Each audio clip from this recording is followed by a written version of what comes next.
à partir d'aujourd'hui. Et donc, je vais juste avancer. Nous avons une annonce très importante à faire. Et sans plus tarder, merci vraiment pour votre patience. Merci de nous avoir laissé faire tout rentrer dans notre créneau ici. J'aimerais inviter désormais Marianne Cooper, Dr Simon Tanguay et également Jane Soper Kennedy. Salut, qui est euh, le fonds charitable Soper et qui en est la présidente et qui a très généreusement soutenu, nous a soutenu dans ce projet de recherche et nous allons faire une annonce spéciale. Donc Jane, est-ce que tu voudrais parler en premier? Oui, bien sûr. Oui, je voulais juste te dire, peut-être que tu veux partager un peu de qui tu es et si tu le souhaites, bien sûr. Là, je suis en live. Oui, je suis sur les ondes. Oui, oui, on est en train d'avoir une conversation. Non, mais pas que toi et moi. Non, non, tout le monde. Ah, ok. Mais bonjour. Bon après-midi. Ouais, c'est mieux que l'autre jour. D'accord. Bon après-midi à tous, à toutes. Je suis donc la fille de Monsieur Soper, Warren Soper. Et donc, pendant très longtemps, pendant plus de 30 ans, plus de 13 ans, j'ai soutenu Kidney Cancer Canada dès que ça a commencé, dès que l'organisation a commencé, avec Tony Clark. Et, je suis extrêmement heureuse et je suis très heureuse de faire partie de cet événement, le Kidney Cancer Forum.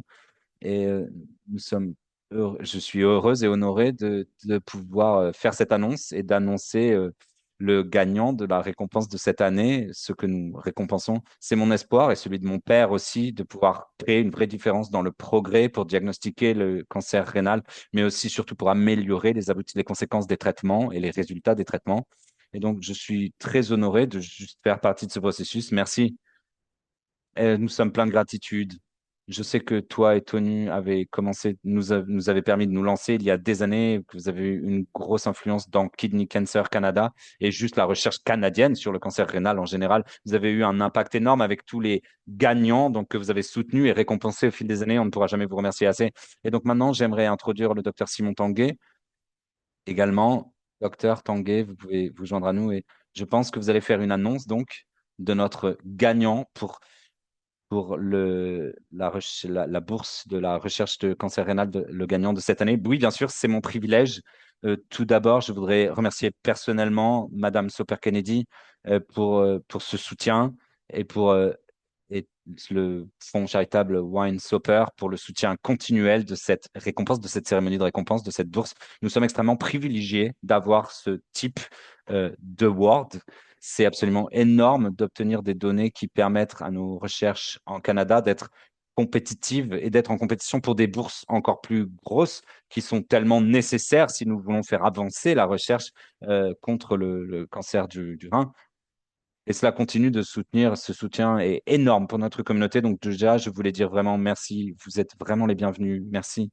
Cette année, nous avons eu 6 applications, 6 soumissions absolument fantastiques et chacune d'entre elles était absolument formidable. Je dois dire, nous nous sommes réunis en comité pour toutes les revoir et je dois dire que ce n'était vraiment pas un choix facile parce que toutes méritaient d'être soutenues. Malheureusement, nous avons dû faire un choix et pour chance pour Cynthia Yee de l'Université de British Columbia, de Colombie-Britannique, qui a donc reçu ce Wine Soper, cette récompense, Wine Soper. Le titre de l'application ou de la bourse est euh, le sang comme marqueur à la réponse à l'immunothérapie dans un carcinome de type spécifique. Donc, c'est ce que cette personne étudie.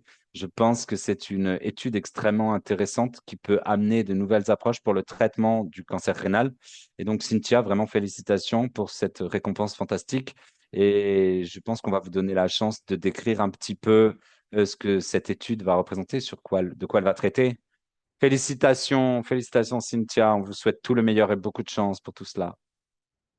Merci, c'est des nouvelles tellement excitantes pour nos équipes et c'est tellement un honneur pour moi d'être ici aujourd'hui avec vous et de partager un petit peu de ce dont nous traitons sur notre recherche. J'ai quelques diapositives, je vais vous lancer les diapositives. S'il y a des problèmes quelconques, faites-le moi savoir. Donc, est-ce que vous le voyez? Donc, le timing est important, la timeline est importante. Utilisez l'horloge corporelle pour se battre contre le cancer du rein. Donc, pour cette étude, voilà, nous voulons montrer vraiment que le timing est très important. Utilisez l'alarme corporelle, l'horloge corporelle. C'est une étude pilote sur les gènes de cette horloge et sur l'immunothérapie. Je suis à l'heure actuelle en PGY5 à l'agence médicale dans le département d'oncologie de BC Cancer. Et alors, pardon, laissez-moi voir. Donc, pour commencer, nous lançons ceci pour voir si nous pouvons améliorer les traitements et leur taux de succès, non pas en changeant les médicaments, mais en changeant le timing, le temps, l'heure à laquelle on le donne, en se basant sur les horloges internes des patients dans leur corps. L'immunothérapie, beaucoup de noms. Il y a beaucoup, aujourd'hui, on parle beaucoup d'immunothérapie, d'inhibiteurs immunes. Ils ont vraiment révolutionné ce domaine du traitement du cancer, y compris le cancer rénal.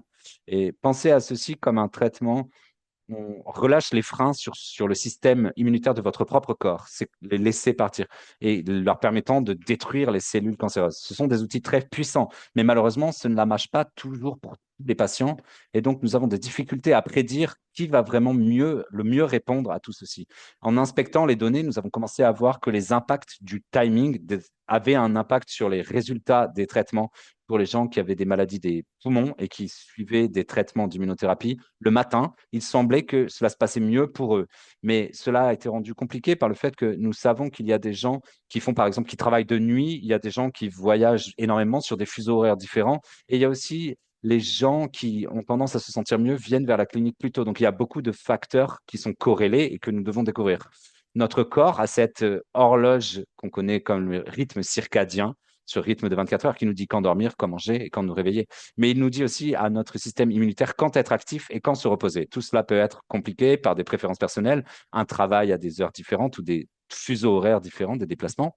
Donc, cela rend les choses difficiles juste en regardant cette carte, cette montre, cette horloge. Ça ne suffit pas à comprendre l'horloge corporelle interne. Nous avons donc trouvé qu'il y a des expressions de gènes dans notre sang qui pourraient nous donner des indices. Une autre étude a identifié 14 gènes qu'on appelle les gènes de l'horloge et qui semblent être les mécanismes de notre montre interne, de notre horloge interne. Dans notre étude, nous utilisons le séquençage ARN pour créer des aperçus de ces gènes et nous avons émis l'hypothèse qu'il y a un schéma spécifique, une signature de l'horloge qui peut être identifiée dans le sang et qui pourrait nous aider à mieux comprendre deux choses. Un, c'est que à quel point est notre horloge interne robuste. Certaines personnes pourraient avoir de meilleures horloges, entre guillemets, ce qui pourrait avoir des impacts sur leur réponse au traitement. Et deuxièmement, comment est-ce que nos corps peut-être peuvent répondre au cancer à des temps spécifiques ou à des heures spécifiques. Donc voici comment nous allons le faire. Nous visons à recruter 60 personnes avec des cancers rénaux avancés. Avant qu'ils aient dans le premier dosage du traitement, nous allons faire une ou deux choses. Déjà, tout d'abord, nous voulons avoir des échantillons sanguins le matin et l'après-midi de ces personnes pour regarder ces 14 gènes de l'horloge. Deuxièmement, nous voulons faire un sondage pour leur demander et pour identifier s'ils sont plutôt des personnes du matin ou plutôt des gens qui vivent la nuit. Et ensuite, nous allons commencer un traitement en nous basant sur nos études plus larges qui seront alternativisées, donc randomisées avant et après le matin et le soir. Tout cela va faire partie du projet qu'on appelle Chrono RCC. Et au final, ce qu'on veut regarder, c'est si le temps du traitement du patient est en correspondance avec leur horloge corporelle et si cela aura des meilleurs résultats sur leur traitement, y compris par exemple le taux de survie par rapport à ceux qui ont une mauvaise correspondance entre leur horloge corporelle et le temps de leur traitement, l'heure de leur traitement. Il s'agit ici d'un projet. Si nos recherches sont prometteuses, si nos trouvailles sont prometteuses, nous pourrions continuer et nous espérons créer un outil où les médecins pourraient prendre un échantillon de sang du patient et en se basant sur les tests génétiques de leur patient, sur l'ARN, ils seront capables de leur dire si vous recevez vos médicaments à telle heure de la journée, cela fonctionnera mieux.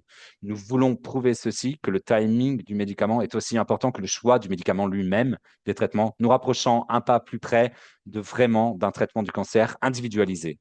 Ce projet n'aurait jamais été possible sans le soutien de l'équipe, donc le docteur Konmansberger, le docteur Osgun et le docteur Hatch, et ne peut pas avancer sans votre soutien. Merci énormément.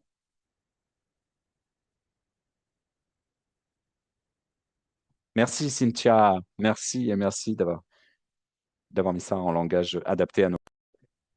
Alors, je n'ai pas participé avec toi, mais j'ai lu en tout cas toutes les demandes qui étaient vraiment excellentes. Et vraiment, lorsque j'ai lu ça et ta déclaration, c'est vraiment deux mondes différents. Donc, j'apprécie vraiment le fait que tu l'aies mis dans un langage accessible aux patients pour qu'on puisse vraiment comprendre. Et quelle idée nouvelle, en fait, de découvrir euh, que le temps et les médicaments peuvent influencer la manière dont nous travaillons, dont nous sommes. Donc c'est très intéressant en tout cas d'entendre les résultats. Je vais inviter Myriam Cooper qui était également impliquée euh, avec ses études de recherche. Myriam, Marion, est-ce que tu peux nous rejoindre et est-ce que tu voulais ajouter autre chose? Eh bien, je voudrais féliciter Cynthia, mais également te souhaiter tout le bien, tout le meilleur dans tes résultats. C'est tellement encourageant pour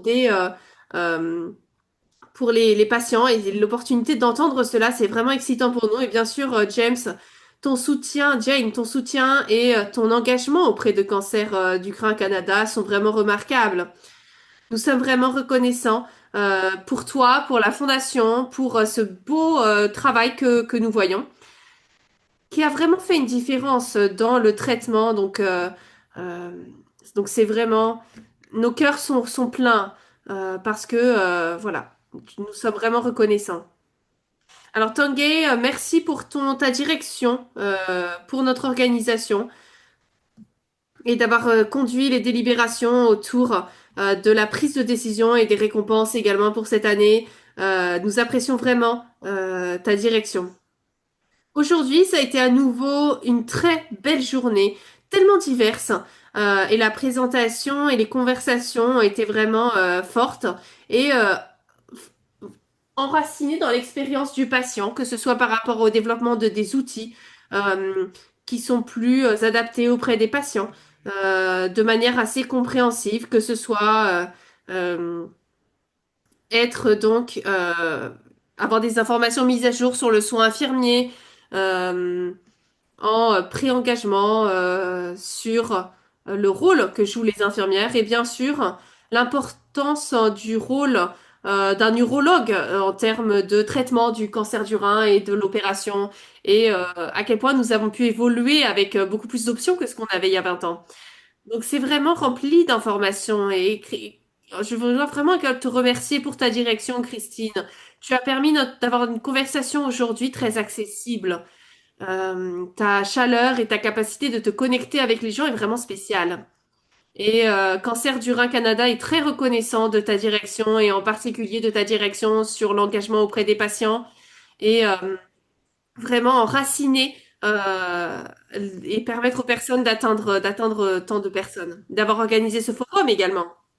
Merci Marion, c'est très édifiant de ta part. Jane, est-ce que tu voulais rajouter quelques derniers commentaires? Non, c'était bon. Alors, je sais que toi, moi et Docteur Tanguay et Marion seront toujours heureux de voir les résultats, en tout cas, du beau travail de Cynthia. Donc, on va attendre cela. Et je vous laisserai passer. Et Marion, je te laisserai rester quelques minutes. Merci de nous avoir rejoints aujourd'hui. Merci. Merci. Bonne soirée. Merci, Simone. Et félicitations, Cynthia. Bye.